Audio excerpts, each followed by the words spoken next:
الحمد لله نحمده ونستعينه ونستغفره ونؤمن به ونتوكل عليه ونعوذ بالله من شرور أنفسنا ومن سيئات أعمالنا من يهده الله فلا مضل له ومن يضلله فلا هادي له ونشهد أن لا إله إلا الله وحده لا شريك له ونشهد أن سيدنا وسندنا ومولانا محمدا عبده ورسوله أما بعد قال الله تعالى في القرآن المجيد والفرقان الحميد أعوذ بالله من الشيطان الرجيم بسم الله الرحمن الرحيم وإذ ابتلى إبراهيم ربه بكلمات فأتمهن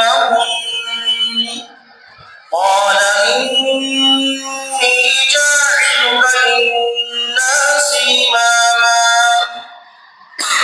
قال ومن ذريتي قال لا ينال عهد الظالمين وقال تعالى في موضع آخر رب هب لي من الصالحين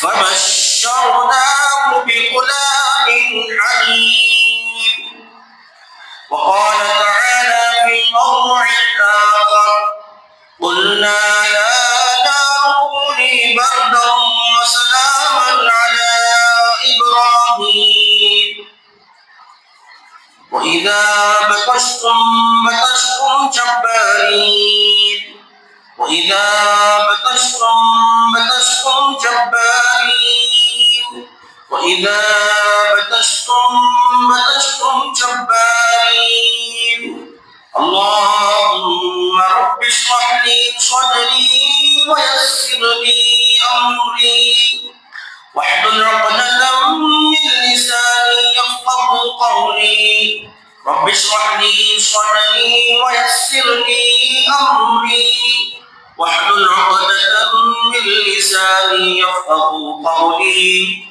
رب اشرح لي صدري ويسر لي أمري واحلل عقدة من لساني يفقهوا قولي اللهم صل على محمد في أفضل كلامنا اللهم صل على محمد في أوسط كلامنا اللهم صل على محمد في آخر كلامنا اللهم صل على محمد في كل كلامنا يا رب العالمين معزز سامعین اعزاز محترم بزرگوں دوستوں دینی بھائیوں پیارے نوجوانوں اور امت مسلمہ کے معصوم شگفتہ پھول بچوں میں نے آپ حضرات کے سامنے دوران خطبہ کلام اللہ شریف کی ایک آیت تلاوت فرمائی جو قرآن مجید کا پہلاواں پارہ جس میں الف لام میم ہے سورۃ البقرہ اس میں سے آیت تلاوت فرمائی وَإِذِ ابْتَلَى إِبْرَاهِيمَ رَبُّهُ بِكَلِمَاتٍ فَأَتَمَّهُنَّ یاد کرو اس وقت کو جب ہم نے ابراہیم علیہ السلام سے چند امتحانات لمحانوں میں، چند گھڑیوں میں آزمایا تو وہ پورے کے پورے اس میں کھرے اترے، کامیاب ہوئے۔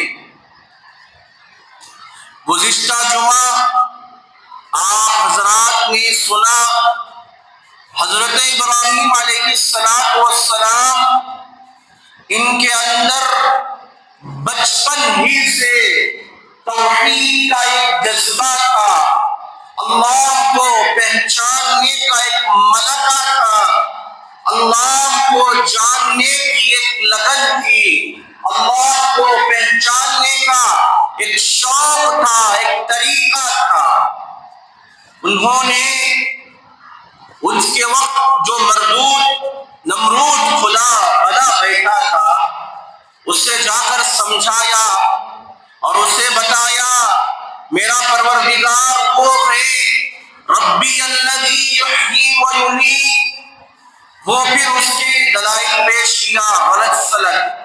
پھر حضرت ابراہیم علیہ السلام فإن اللہ یأتی بالشمس من المشرق فأت بها من المغرب فبہت الذی کفر، نمرود ہکا بکا رہ گیا۔ پھر اس کے بعد حضرت ابراہیم علیہ السلام قوم کو دعوت دینے لگے۔ فلما جن علیہ اللیل رأى کوكبا قال هذا ربی فلما أفل قال لا أحب الآفلین۔ ستارے کے بارے میں ہو گیا، چاند کے بارے میں فلما رأى القمر بازغا قال هذا ربي فلما أفل قال لئن لم يهدني ربي لأكونن من القوم الضالين۔ پھر حضرت ابراہیم علیہ السلام سورج کے بارے میں سمجھایا فلما رأى الشمس بازغة قال هذا ربي، پھر وہ ان کو دعوت دی، لوگ اڑے رہے اپنی آباء و اجداد کے دین پر۔ پھر حضرت ابراہیم علیہ السلام کا مشہور واقعہ پیش آیا، بتوں کے اندر جا کر جو حالت کرنا تھا وہ کیے۔ اب جب اس کے بعد باہر نکل کر آئے، لوگوں کو پتا چلا کہ اس طریقے سے کرنے والا ابراہیم ہی ہے، تو قوم کے جو نوجوان تھے وہ جمع ہو کر فیصلہ کیے کہ اب کیا کیا جائے، اگر اس نوجوان کو ایسے ہی چھوڑ دیا جائے یہ اور ابھرے گا۔ ہمیشہ یہ بات ثابت آئی ہے جب بھی حق غالب آیا ہے، باطل اپنے شر پسندوں کے ذریعے، اپنے روب کے ذریعے، اپنے عہدوں کے ذریعے، اپنے مال کے ذریعے وہ حق والے کو دبانے کی کوشش کرتا ہے۔ جب ہار جاتا ہے، بے شرمی کا سامنا کرنا پڑتا ہے، تو دنیا کی یہ فطرت ہے وہ حق والے کو دبانے کی کوشش کرتے ہیں۔ تو حضرت ابراہیم علیہ السلام کے ساتھ بھی ایسا ہی ہوا، لوگوں نے مشورہ کیا، کہا گیا کہ ابراہیم کو تمام لوگوں کے سامنے سزا دی جائے گی تاکہ دوسرا کوئی جرأت نہ کر سکے اس طریقے سے۔ کیوں؟ کیونکہ نمرود خدائی کا دعویٰ کیا تھا، اپنے آپ کو خدا کہتا تھا، اپنے دربار میں جو آنے والے تھے اس کے دربار کے آداب میں سے ہے کہ سجدہ کرنا تھا۔ حضرت ابراہیم نے سجدہ نہیں کیا، دلائل پیش کیے، قرآن مجید کی آیتیں پیش کی، ربی الذی یحیی و یمیت، دوسری آیت پیش کی، فإن اللہ یأتی بالشمس من المشرق فأت بها من المغرب فبہت الذی کفر، وہ ہکا بکا رہ گیا، کچھ نہ کر سکا، تو اپنی بے شرمی کو، اپنی لوگوں کے سامنے عزت جانے کی وجہ سے نمرود نے یہ طے کیا کہ آگ جلائی جائے۔ تقریباً 90 دن تک، 90 days تک، 3 مہینے تک مسلسل آگ جلائی جائے، اور منجنیق تیار کر لی جائے تو 3 مہینے تک صاحب جلالین رحمت اللہ علیہ اس کی تفسیر میں لکھتے ہیں 17ویں پارے میں کہ 90 دن تک 3 دن تک مسلسل آگ کو جلاتے رہے. اس آگ کی گرماہٹ، اس آگ کا ٹمپریچر، اس آگ کی شعلے اتنا زیادہ بلند تھے کہ لوگوں نے اس سے پہلے خطرناک آگ کبھی نہیں دیکھی. ایسی خطرناک آگ تیار کی جا رہی ہے کس کے لیے؟ ابراہیم خلیل اللہ، اللہ کے دوست ابراہیم علیہ السلام کے لیے، جد امجد ابو الانبیاء کے لیے. روایتوں میں آتا ہے اس آگ کے اوپر سے 3 میل کے فاصلے پر اگر کوئی پرندہ اڑتا ہوا چلا جاتا، وہ پرندہ آگ کی گرماہٹ کی وجہ سے، آگ کی ٹمپریچر کی وجہ سے، آگ جو گرم ہے اس سے شعلے جو بھڑک رہے تھے، پرندہ وہیں گر جاتا اور جل بن کر خاک ہو جاتا. ایسی خطرناک آگ میں منجنیق میں رکھ لیا گیا. منجنیق میں رکھ کر حضرت ابراہیم علیہ السلام کو پھینکا جا رہا ہے. لوگ نہیں جا رہے تھے، کہیں دور سے کھڑے ہو کر منجنیق میں رکھ کر حضرت ابراہیم علیہ السلام کو پھینکا جا رہا ہے. جب حضرت ابراہیم علیہ السلام کو آگ میں پھینکا جا رہا تھا، وہ فرشتہ جو تمام انبیاء علیہ السلام کے پاس احکام خدا بندی لے کر آتا، جو وحی نازل ہوتی، وہ وحی لا کر حضرات انبیاء علیہ السلام کی خدمت میں پیش کرتا. حضرت جبرائیل کہتے ہیں اے ابراہیم، اگر تمہیں میری ضرورت ہے مجھے بلا لینا، میں تمہاری مدد کروں گا. اس خدا کے سچے عاشق نبی ابراہیم علیہ السلام نے کہا یہ جو منظر ہو رہا ہے، جس کو اللہ تعالیٰ دیکھ رہا ہے، بہتر ہے اللہ ہی میرے لیے کوئی ممکن صورت نکالے گا، تمہاری مدد کی ضرورت نہیں. جب حضرت ابراہیم علیہ السلام کو منجنیق میں رکھ کر پھینک دیا گیا، حضرت ابراہیم علیہ السلام آگ میں چلے گئے. ادھر دنیا والے خوش ہو رہے ہیں. ہمارے آباء و اجداد کو، ہمارے آباء و اجداد، ہمارے باپ دادا جن کو پوجتے آتے تھے، ان کو برا بھلا کہتا تھا، وہ جشن منا رہے تھے کہ جو کوئی ہمارے آباء و اجداد کے خلاف ورزی کرتا ہے، ان کے حکموں کو توڑتا ہے، اس کی سزا ایسا ہی ہوگی. خوشیاں منا رہے تھے، شرابیں پی جا رہی تھی، خوشی کا ماحول تھا، لیکن اندر کا جو ماحول تھا اس کی اس کو خبر، اللہ ہی کو اس کی خبر ہوتی ہے. وہی ہوتا ہے جو منظور خدا ہوتا ہے. مدعی اگر لاکھ برا چاہے، اللہ جو چاہتا ہے وہی ہوتا ہے. حضرت ابراہیم علیہ السلام کو آگ میں پھینکا جا رہا تھا. اللہ نے قرآن مجید کے 17ویں پارے میں آیت نازل فرمائی اور کہا یا نار کونی بردا و سلاما علی ابراہیم. اے آگ ابراہیم علیہ السلام کے لیے صحیح اور ٹھنڈی سلامتی والی بن جا. جب اللہ کا حکم آ گیا، وہ آگ جس کو 3 مہینے مسلسل جلاتا گیا، کوئی آدمی سامنے نہیں جا رہا ہے، کوئی پرندہ اس کے اوپر سے اڑ کر جاتا، چل کر اس سے خاک ہو کر گر جاتا. ایسی خطرناک آگ پر حکم کس کا ہے؟ اللہ کا حکم ہے. اللہ نے کہہ دیا اے آگ ابراہیم کے لیے تو صحیح سلامتی اور ٹھنڈی بن جا، ابراہیم کو نقصان نہ پہنچانا.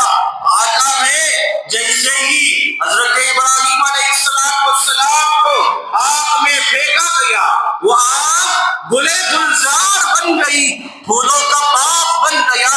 حضرت ابراہیم علیہ السلام صحیح سلامت وہاں ہے، آرام سے رہ رہے ہیں، نہ آپ کے بال کی ذرہ برابر آپ کو نقصان پہنچا، آپ اللہ کے حکم سے وہاں آرام سے رہ رہے ہیں۔ ہر چیز میں اللہ کا حکم ہے، اللہ اگر کہہ دے گا تو کچھ آپ میں طاقت پیدا نہیں۔ یہی واقعہ حضرت یونس علیہ السلام کے ساتھ واقعہ پیش آیا کہ حضرت یونس علیہ السلام قوم کو بار بار سمجھاتے رہے، دعوت دیتے رہے، روزانہ شام رات دن جتنا ہو سکتا جتنی کوشش کی ساری کوشش مکمل کر دی، دعوت دینے میں کوئی کسر نہ چھوڑی۔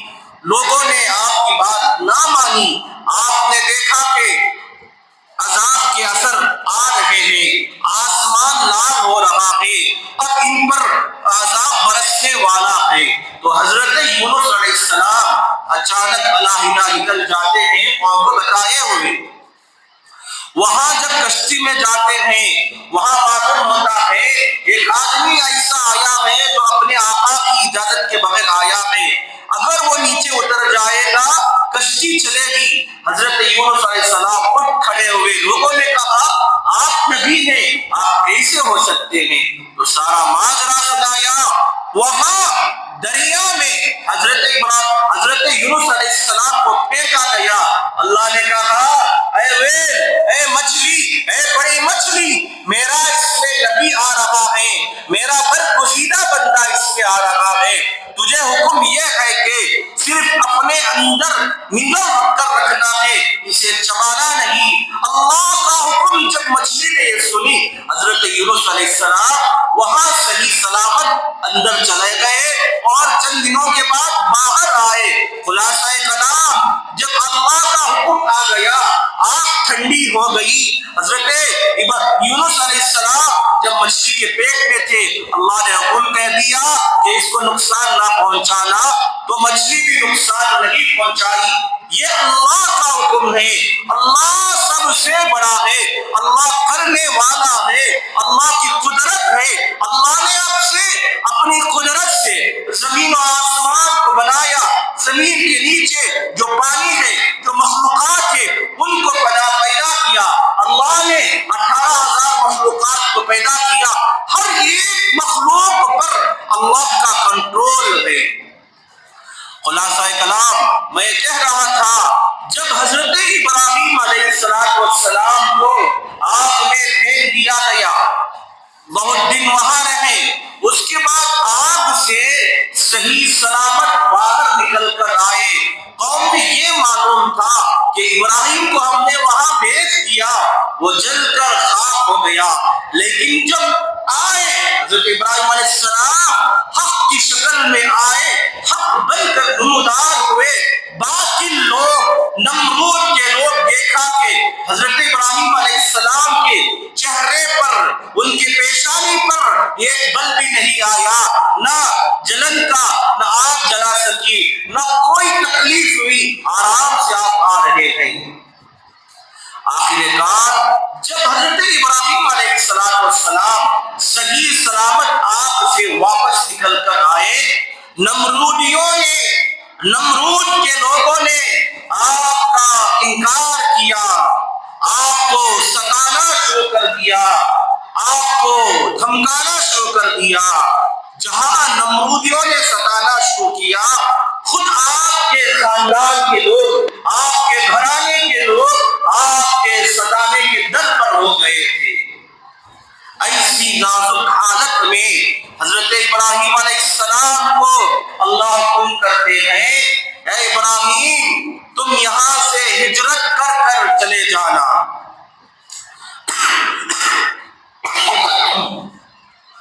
حضرت ابراہیم علیہ السلام وہاں سے ہجرت کرتے ہوئے ملک مصر تشریف لے کر چلے جاتے ہیں۔ اسی لیے اللہ کے نبی صلی اللہ علیہ وسلم نے ارشاد فرمایا ایمان کے بعد سب سے بڑا حکم خداوندی ہجرت کرنا، یہ امر بہت مشکل ہے، بہت دل پر بار لگتی ہے، بوجھ لگتا ہے کہ بچپن سے وہاں زمانہ گزارا، اب ان کو چھوڑ کر خیر بات کہہ کے آگے چلے جانا۔ تو ہجرت کر کے حضرت ابراہیم علیہ السلام آگے نکلے، مصر میں گئے، وہاں جا کر آپ چند مدت رہے، دعوت و تبلیغ کے آپ نے مراکز کو طے کیا، وہاں دین کی محنت ہو رہی تھی۔ پھر اس کے بعد آپ مدین چلے گئے، مدین چلے گئے، اللہ نے آپ کو حکومت دے دی، ہر اعتبار سے آپ کو خوشحال کر دیا، کوئی آپ کو نقصان نہیں، کوئی کسی نے آپ کو جان کا خطرہ نہیں پیش کیا، آپ آرام سے ہیں، اللہ کی عبادت کر رہے ہیں، لوگوں کو اللہ کی وحدانیت کی جانب بلا رہے ہیں، لوگوں کو توحید کی تعلیم دے رہے ہیں، ایک دیندارانہ ماحول قائم ہو گیا، دین کی فضا قائم ہو گئی تھی۔ اگر کسی چیز کی اس زمانے میں کمی تھی تو حضرت ابراہیم علیہ السلام کو اولاد کی کمی تھی۔ یہاں نوجوانی کے عالم میں یہ واقعہ پیش آیا، آگ میں ڈال دیا، پھر اپنی تمام جوانی اللہ کی عبادت میں خرچ کر دی، اللہ کے بندوں کو بلانے کے لیے خرچ کر دی۔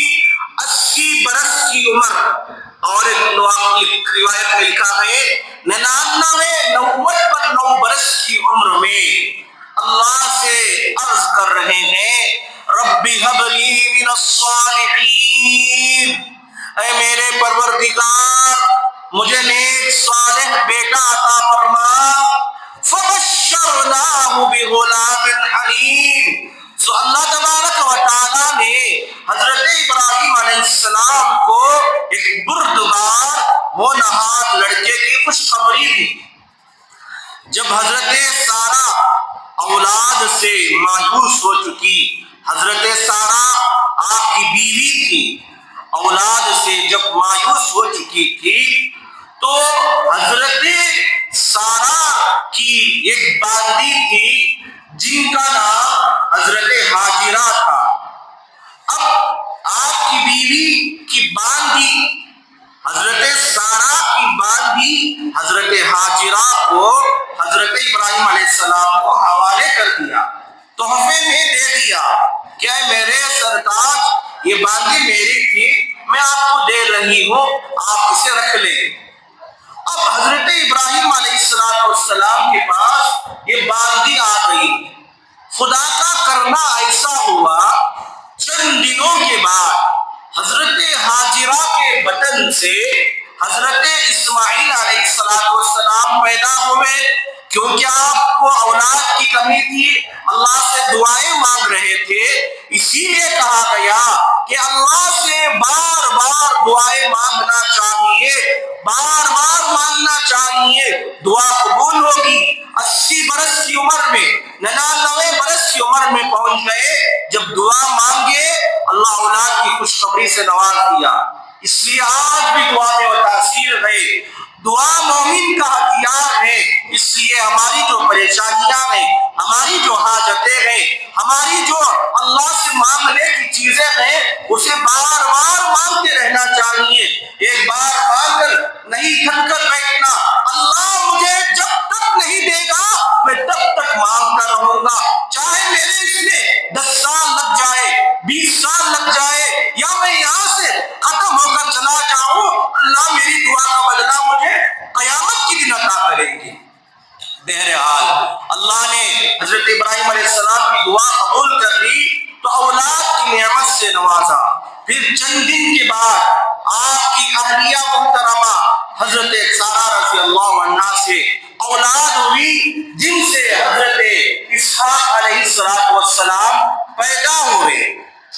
اب حضرت سارہ رضی اللہ عنہ نے دیکھا کہ میں دی ہوئی باندی سے لڑکا پیدا ہو گیا، بشریت کا تقاضا غالب آ گیا۔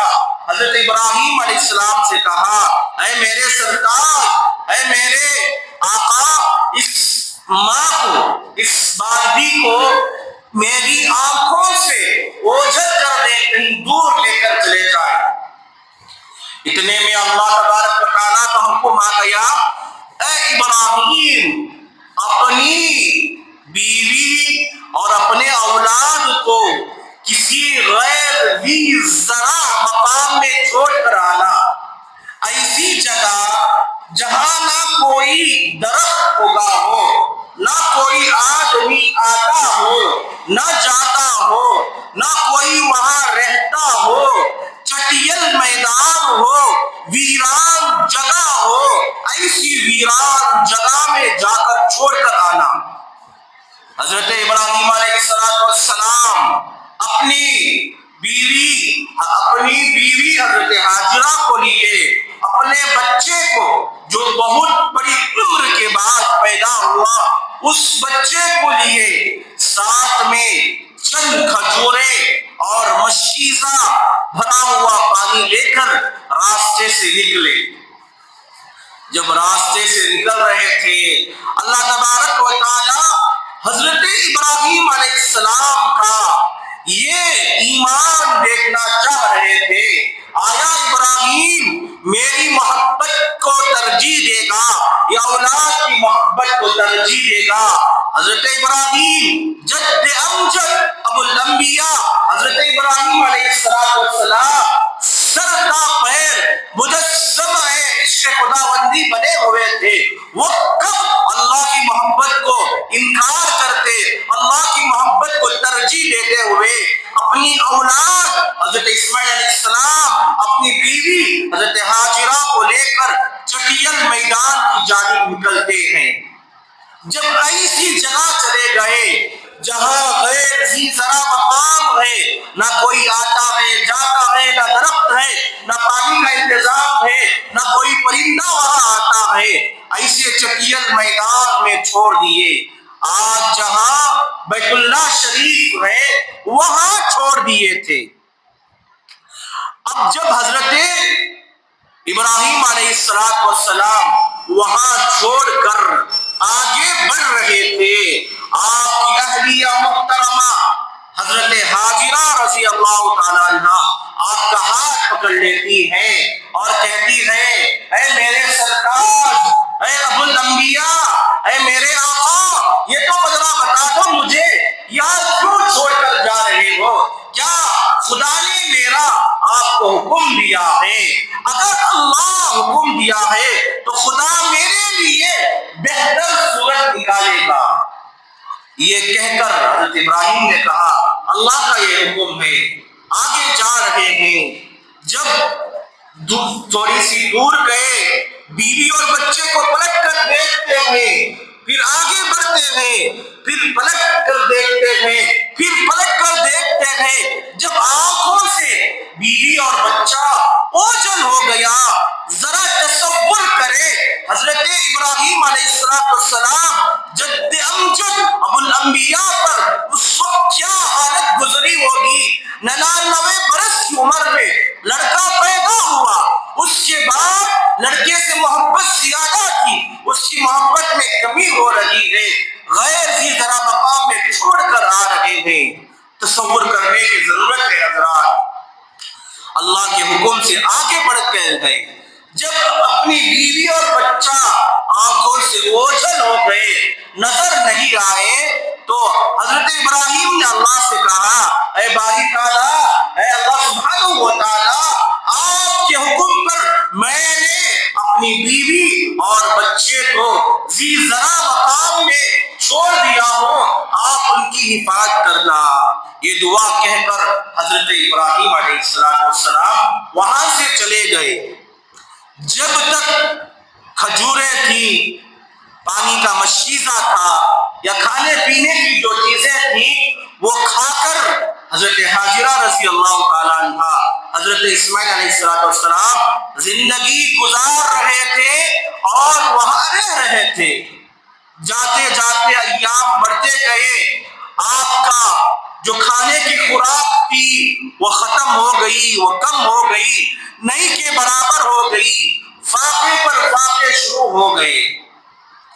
حضرت ہاجرہ رضی اللہ عنہ زبان پر ایک شکایت بھی نہیں۔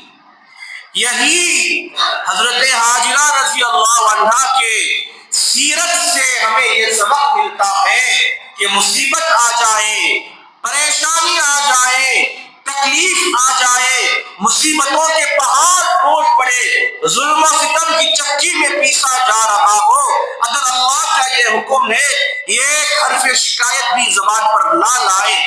حضرت ابراہیم علیہ السلام کا یہ جگر تھا، انہوں نے اللہ کے حکم کو تسلیم کرتے ہوئے وہاں چھوڑ کر آیا۔ ہم لوگ تو نبی کے دعوے پیش کر دیتے ہیں، عشق رسول کے دعوے پیش کرتے ہیں، جب ثبوت کا نمبر آتا ہے پیچھے ہو جاتے ہیں۔ مجسمہ عشق خداوندی حضرت ابراہیم علیہ السلام نے ان تمام احکامات کو بجا لایا۔ خدا نے جو کڑی سے کڑی آزمائشوں میں مبتلا کیا، ان تمام آزمائشوں میں مکمل طور سے کامیاب گزرے۔ اب حضرت حاجرہ رضی اللہ عنہ کے پاس ایسا وقت آ جاتا ہے، کھانے کے لیے کچھ چیزیں بھی نہیں ہے، جو تھا کھانے کا سارے چیزیں ختم ہو گئی، خوراک ختم ہو گئی، بچہ رو رہا ہے، بلک رہا ہے۔ حضرت اسماعیل علیہ السلام بھوک کی تپش کی وجہ سے، بھوک کی وجہ سے رو رہے ہیں اور اپنی اماں سے کہہ رہے ہیں، اے امی جان مجھے حلق میں 2 گھونٹ پانی ٹپکا دے، نہیں تو میری جان چلی جائے گی۔ آنکھ باہر آنے لگی، بچہ رو رہا ہے، آپ کے چھاتی مبارک میں دودھ بھی سوکھ گیا تھا۔ بچے کو خوش کرنے کے لیے پانی کی تلاش میں حضرت حاجرہ رضی اللہ تعالیٰ عنہ کبھی صفا کی جانب دوڑتی ہے، پھر پیچھے مڑ کر دیکھتی ہے کہ میرے بچے کو کچھ نقصان نہ ہو گیا، پھر آگے مروہ کی جانب جاتی ہے، کبھی اور سامنے جاتی ہے، تھوڑی دیر جاتی ہے، پیچھے پلٹ کر دیکھتی ہے میرا بچے کو نقصان تو نہ ہوا، کبھی صفا کی طرف جا رہی ہے، کبھی مروہ کی طرف جا رہی ہے۔ اللہ کو حضرت حاجرہ رضی اللہ عنہ کا صفا کی طرف جانا، مروہ کی جانب جانا اتنا پسند آ گیا، اللہ نے حج کے واجبات میں سے بنا دیا اور کہہ دیا جو کوئی آدمی حج کرے گا اسے یہ حضرت حاجرہ رضی اللہ تعالیٰ عنہ جہاں دوڑی تھی وہاں دوڑنا ہے، جہاں آہستہ چلی تھی وہاں آہستہ چلنا ہے۔ اگر کوئی آدمی یہ ارکان مکمل نہیں کرے گا اس کا حج نہیں ہوگا۔ پیاس لگ رہی ہے، ماں کی ممتا بڑھ رہی ہے کہ بچہ ہے اسے پانی پلاؤ، صفا کی جانب جا رہی ہے، مروہ کی جانب جا رہی ہے، پانی کا کوئی انتظام نہیں ہوتا، بچہ پاؤں رگڑ رہا ہے۔ اللہ یہ منظر دیکھتے ہیں کب اللہ برداشت کرتے، کیسا سخت امتحان ہو رہا ہے۔ وہاں والد جد امجد ابو الانبیاء حضرت ابراہیم علیہ السلام وہاں چھوڑ کر چلے گئے، غیر ذی ذرا مقام میں، نہ کوئی آدمی آنے والا ہے نہ جانے والا ہے، نہ صحیح طور سے پانی کا انتظام ہے۔ ایسے چٹیل میدان میں جب اللہ دیکھتے ہیں حضرت حاجرہ صفا کی جانب جا رہی ہے، مروہ کی جانب جا رہی ہے، اللہ کہتے ہیں اے جبرائیل جاؤ پانی کا انتظام کرنا۔ حضرت جبرائیل علیہ السلام آسمان سے فوراً آتے ہیں، آپ اپنے پر مبارک سے اس جگہ پر مارتے ہیں جس کی وجہ سے پانی ابلنے لگتا ہے۔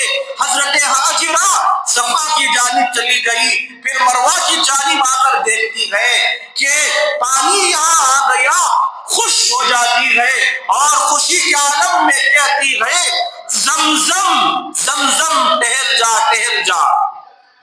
اللہ کے نبی صلی اللہ علیہ وسلم نے کہا اللہ رحم کرے اسماعیل کی ماں حاجرہ پر، اگر اس وقت وہ زمزم کہہ کے نہ کہتی تو عین ممکن تھا پوری دنیا وہ پانی میں ڈوب جاتی۔ اللہ تبارک و تعالیٰ نے کہا کہ آب زمزم کا پانی جہاں سوز کو مٹاتا ہے وہاں غذا بھی ہے، کھانے کا کام بھی دیتا ہے، پیاس کو بھی بجھاتا ہے۔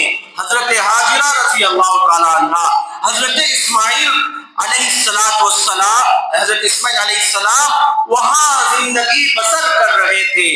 پانی کے چشمے کو دیکھ کر چند دنوں کے بعد ایک قافلہ آیا۔ انہوں نے دیکھا کہ آسمان پر پرندے اڑ رہے ہیں۔ قبیلہ جرہم کا ایک آدمی آیا، پانی کو دیکھ کر خوش ہو گیا۔ اب چند دنوں کے بعد حضرت ابراہیم علیہ السلام کو پتا چلا، اللہ کے حکم سے وہاں آئے تو دیکھا کہ پانی کا وہاں انتظام ہے۔ آج وہی جگہ بیت اللہ شریف ہے، مکہ مکرمہ ہے۔ اللہ نے حج کے واجبات میں سے حضرت ہاجرہ کے رکن کو کر دیا۔ یہ سخت امتحان، اس کے بعد کا امتحان قربانی والا امتحان۔ رب هب لي من الصالحين فبشرناه بغلام حليم فلما بلغ معه السعي قال يا بني إني أرى في المنام أني أذبحك فانظر ماذا ترى قال يا أبت افعل ما تؤمر ستجدني إن شاء الله من الصابرين۔ انشاءاللہ یہ واقعہ اگلی جمعہ کے سامنے عرض گزار ہوں گا۔ قربانی ہر اس بالغ عاقل مرد پر فرض ہے جو صاحب نصاب ہے۔ شریعت کی نگاہ میں صاحب نصاب وہ ہے جس کے پاس 7.5 تولہ سونا یا 52.5 تولہ چاندی۔ رمضان میں جو زکوٰۃ کے مستحق تھے، جنہوں نے رمضان المبارک میں اپنی زکوٰۃ نکالی، وہی افراد قربانی کے بھی مستحق ہیں۔ اللہ نے جن کو مال دیا ہے، دولت دیا ہے، قربانی دے، اللہ آپ کے مالوں کے ذریعے اس میں برکت عطا فرمائیں گے۔ اللہ تعالی مجید کے 17ویں پارے میں ارشاد فرما رہے ہیں، لَن يَنَالَ اللَّهَ لُحُومُهَا وَلَا دِمَاؤُهَا وَلَكِن يَنَالُهُ التَّقْوَىٰ مِنكُمْ۔ تم جو ذبح کر رہے ہو جانور، اس کا نہ میرے پاس خون پہنچتا ہے نہ گوشت پہنچتا ہے، میرے پاس صرف تمہارا تقویٰ پہنچتا ہے۔ اللہ تقوی کو دیکھتے ہیں۔ جو بندہ قربانی کرتا ہے اس کا خون کا خطرہ، جانور کا خون کا خطرہ زمین پر گرنے سے پہلے اللہ اس کی مغفرت کر دیتے ہیں۔ اس لیے حضرات، جن کو اللہ نے مالی وسعت دیا ہے وہ قربانی ادا کریں۔ اسی طرح وہ بندہ جس پر زکوٰۃ واجب نہیں، وہ قربانی دینا چاہتا ہے تو یہ عمل بھی اللہ کے نزدیک بہت زیادہ پسندیدہ ہے۔ اب قربانی کے لیے کون سا جانور اختیار کرے؟ وہ جانور جو ہمارے ہاتھ میں آسانی سے گھاس پھوس کھاتے ہو۔ اس سے جنگلی جانور نکل گئے، گائے ہو گیا، بیڑ ہو گیا، بکری، ان کی قربانی کی جاتی ہے۔ اسی طریقے سے جو بڑے جانور ہیں، 6 مہینے کا ایک جانور ایسا ہے کہ 6 مہینے میں 1 سال کا نظر آ رہا ہے تو اس کی قربانی کر سکتے ہیں۔ چھوٹے جانوروں میں جیسے بکرا ہے، بھیڑ ہے، 6 مہینے کا ہے، اتنا موٹا تازہ ہے کہ 1 سال کا نظر آ رہا ہے تو اس کی قربانی بھی کر سکتے ہیں۔ بقیہ جو بڑے جانور ہیں ان کے لیے 2 سال کا ہونا ضروری ہے، چھوٹے جانوروں میں 1 سال کا ہونا ضروری ہے، یا کم از کم 6 مہینے کا ہے جو 1 سال کا نظر ہے تو وہ بھی اللہ کی راہ میں قربان کر سکتے ہیں۔ بڑے جانور 2 سال کا ہونا ضروری ہے، اور جب اللہ کی راہ میں قربانی پیش کرے، عمدہ سے عمدہ، اعلیٰ کوالٹی سے اعلیٰ قسم اللہ کے سامنے پیش کرے۔ کسی کا اگر ہاتھ ٹوٹا ہوا ہے، کسی کا پیر ٹوٹا ہوا ہے، کسی کی آنکھ ٹوٹی ہوئی ہے، کسی کا کان نکلا ہوا ہے، خلاصہ کلام جس کسی جانور میں عیب ہو اس کی قربانی اللہ کے یہاں معتبر نہیں۔ عمدہ سے عمدہ جانور کو تلاش کرے اور اللہ کی راہ میں اچھے سے اچھے جانور کو قربان کرنے کی کوشش کرے۔ اور قربانی کا جو گوشت ہے اس میں 3 حصے کیے جائے، ایک حصہ اپنے لیے رکھا جائے، ایک حصہ غربا کے لیے رکھا جائے، ایک حصہ رشتہ داروں کے لیے رکھا جائے۔ جو کچھ کہا گیا ہے، سنا گیا ہے، اللہ اس پر عمل کرنے والا بنائے۔ انشاءاللہ ذی الحجہ جب شروع ہو جائے گا، اس کے جو احکام ہیں انشاءاللہ وہ بھی بتائے جائیں گے۔ تکبیرات تشریق جو ہے وہ کب پڑھنا ہے انشاءاللہ وہ بھی بتایا جائے گا. جن حضرات پر قربانی واجب ہے وہ کوشش کر کے اللہ کی راہ میں قربانی کریں. آمین. وآخر دعوانا الحمدللہ رب العالمین.